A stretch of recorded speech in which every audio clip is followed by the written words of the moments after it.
നോമ്പുകാലം രണ്ടാം ഞായർ. ഒന്നാം വായന ഉൽപ്പത്തി പുസ്തകത്തിൽ നിന്ന് 13-ാം അധ്യായം 1 മുതൽ 13 വരെയുള്ള വാക്യങ്ങൾ.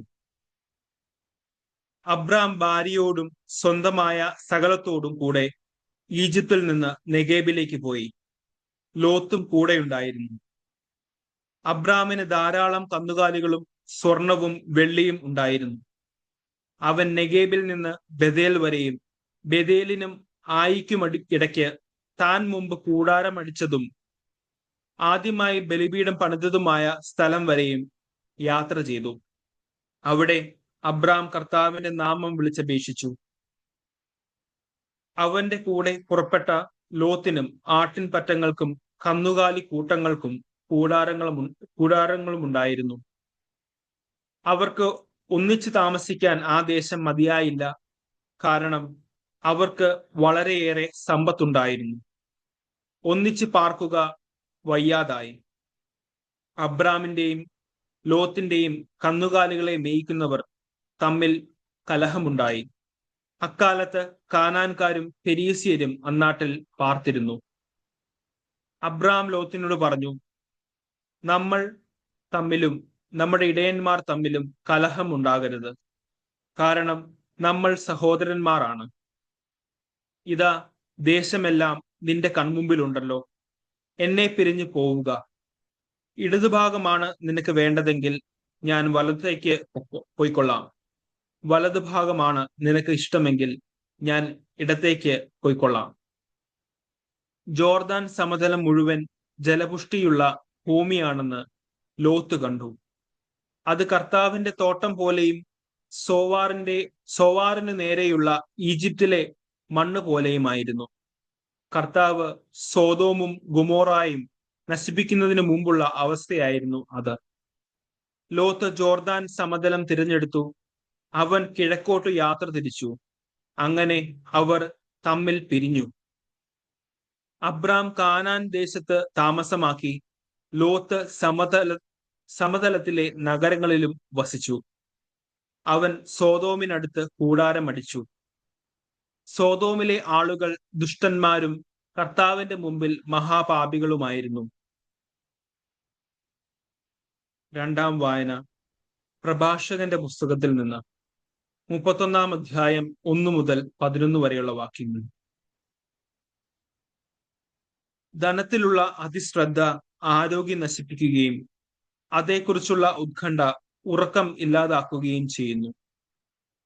ഉത്കണ്ഠ ഉറക്കത്തെ തടസ്സപ്പെടുത്തുകയും കഠിന രോഗം നിദ്രയെ ഇല്ലാതാക്കുകയും ചെയ്യുന്നു. ധനികൻ പണം കുന്നുകൂട്ടാൻ അധ്വാനിക്കുന്നു. വിശ്രമവേളയിൽ അവൻ സുഖഭോഗങ്ങളിൽ മുഴുകുന്നു. ദരിദ്രൻ അധ്വാനിക്കുന്നത് ഉപജീവനത്തിനു വേണ്ടിയാണ്. വിശ്രമിച്ചാൽ അവന് ദാരിദ്ര്യം വർദ്ധിക്കും. സ്വർണത്തെ സ്നേഹിക്കുന്നവന് നീതീകരണമില്ല.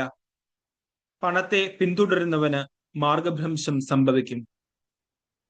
സ്വർണം നിമിത്തം പലരും നശിച്ചിട്ടുണ്ട്. നാശത്തെ അവർ മുഖാഭിമുഖം ദർശിക്കുന്നു. അതിനുവേണ്ടി ജീവിതം അർപ്പിച്ചിരിക്കുന്നവർക്ക് അത് കെണിയാണ്. ഭോഷന്മാർ അതിൽ വീഴും. കുറ്റമറ്റവനും സ്വർണത്തെ കാംക്ഷിക്കാത്തവനുമായ ധനവാൻ അനുഗ്രഹീതനാണ്. അങ്ങനെയുള്ളവർ ആരുണ്ട്? അവനെ ഞങ്ങൾ അനുഗ്രഹീതൻ എന്ന് വിളിക്കും. സ്വജനമധ്യേ അവൻ അത്ഭുതം പ്രവർത്തിച്ചിരിക്കുന്നു. ഈ വിധം പരീക്ഷിക്കപ്പെട്ട് കുറ്റമറ്റവനായി കാണപ്പെടുന്നവൻ ആരുണ്ട്? അവന് അഭിമാനിക്കാൻ അവകാശമുണ്ട്. പാപം ചെയ്യാൻ കഴിവുണ്ടായിട്ടും അത് ചെയ്യാത്തവനും തിന്മ പ്രവർത്തിക്കാൻ സാധ്യതയുണ്ടായിട്ടും അത് ചെയ്യാത്തവനും ആരുണ്ട്?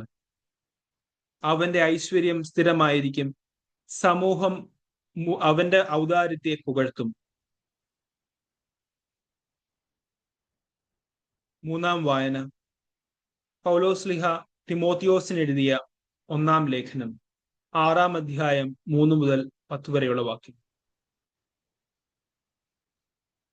ആരെങ്കിലും ഇതിൽ നിന്ന് വ്യത്യസ്തമായി പഠിപ്പിക്കുകയോ നമ്മുടെ കർത്താവായ യേശുക്രിസ്തുവിന്റെ യഥാർത്ഥ വചനങ്ങളോടും ദൈവഭക്തിക്ക് ചേർന്ന പ്രബോധനങ്ങളോടും യോജിക്കാതിരിക്കുകയോ ചെയ്താൽ അവൻ അഹങ്കാരിയും അജ്ഞനുമാണ്. എല്ലാറ്റിനെയും ചോദ്യം ചെയ്യാനും വാക്കുകളെ ചൊല്ലി തർക്കിക്കാനുമുള്ള ദുർവാസനയ്ക്ക് വിധേയനാണ് അവൻ. ഇതിൽ നിന്ന് അസൂയയും വഴക്കും അപവാദവും ദുസ്സംശയങ്ങളും ഉണ്ടാകുന്നു. ദുഷിച്ച മനസ്സുള്ളവരും സത്യബോധമില്ലാത്തവരും ദൈവഭക്തി ധനലാഭത്തിനുള്ള മാർഗമാണെന്ന് കരുതുന്നവരുമായ മനുഷ്യൻ തമ്മിലുള്ള തുടർച്ചയായ വാദകോലാഹലങ്ങളും ഇതിന്റെ ഫലമത്രേ. ഉള്ളത് കൊണ്ട് തൃപ്തിപ്പെടുന്നവന് ദൈവഭക്തി വലിയൊരു നേട്ടമാണ്. കാരണം നാം ഈ ലോകത്തിലേക്ക് ഒന്നും കൊണ്ടുവന്നില്ല. ഇവിടെ നിന്ന് ഒന്നും കൊണ്ടുപോകാനും നമുക്ക് സാധിക്കുകയില്ല. ഭക്ഷണവും വസ്ത്രവും ഉണ്ടെങ്കിൽ അതുകൊണ്ട് നമുക്ക് തൃപ്തിപ്പെടാം.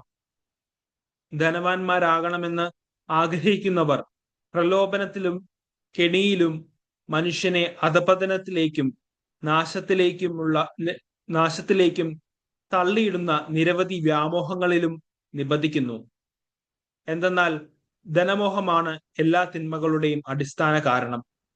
ധനമോഹത്തിലൂടെ പലരും വിശ്വാസത്തിൽ നിന്ന് വ്യതിചലിച്ചു പോകാനും ഒട്ടേറെ വിധങ്ങളിൽ തങ്ങളെ തന്നെ മുറപ്പെടുത്താനും ഇടയായിട്ടുണ്ട്. സുവിശേഷ വായന. വിശുദ്ധ ലൂക്ക എഴുതിയ സുവിശേഷം 19-ാം അധ്യായം 1 മുതൽ 10 വരെയുള്ള വാക്യങ്ങൾ.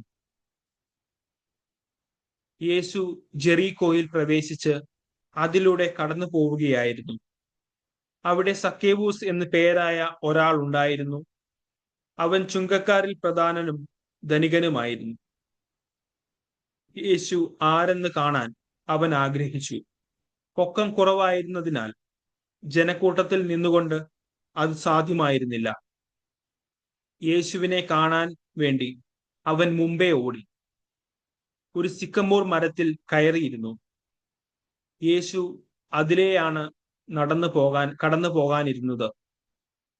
അവിടെ എത്തിയപ്പോൾ അവൻ മുകളിലേക്ക് നോക്കി പറഞ്ഞു, സക്കേവൂസ്, വേഗം ഇറങ്ങി വരിക. ഇന്ന് എനിക്ക് നിന്റെ വീട്ടിൽ താമസിക്കേണ്ടിയിരിക്കുന്നു. അവൻ തിടുക്കത്തിൽ ഇറങ്ങിച്ചെന്ന് സന്തോഷത്തോടെ അവനെ സ്വീകരിച്ചു. ഇത് കണ്ടപ്പോൾ അവരെല്ലാവരും പിറുപിറുത്തു, ഇവൻ പാപിയുടെ വീട്ടിൽ അതിഥിയായി താമസിക്കുന്നല്ലോ. സക്കേവൂസ് എഴുന്നേറ്റ് പറഞ്ഞു, കർത്താവേ, ഇതാ എന്റെ സ്വത്തിൽ പകുതി ഞാൻ ദരിദ്രർക്ക് കൊടുക്കുന്നു. ആരുടെയെങ്കിലും വക വഞ്ചിച്ചെടുത്തിട്ടുണ്ടെങ്കിൽ 4 ഇരട്ടിയായി തിരിച്ചു കൊടുക്കുന്നു. യേശു അവനോട് പറഞ്ഞു, ഇന്ന് ഈ ഭവനത്തിന് രക്ഷ ലഭിച്ചിരിക്കുന്നു. ഇവനും അബ്രാഹത്തിന്റെ പുത്രനാണ്. നഷ്ടപ്പെട്ടു പോയതിനെ കണ്ടെത്തി രക്ഷിക്കാനാണ് മനുഷ്യപുത്രൻ വന്നിരിക്കുന്നത്. നമ്മുടെ കർത്താവായ മിശിഹായ്ക്ക് സ്തുതി.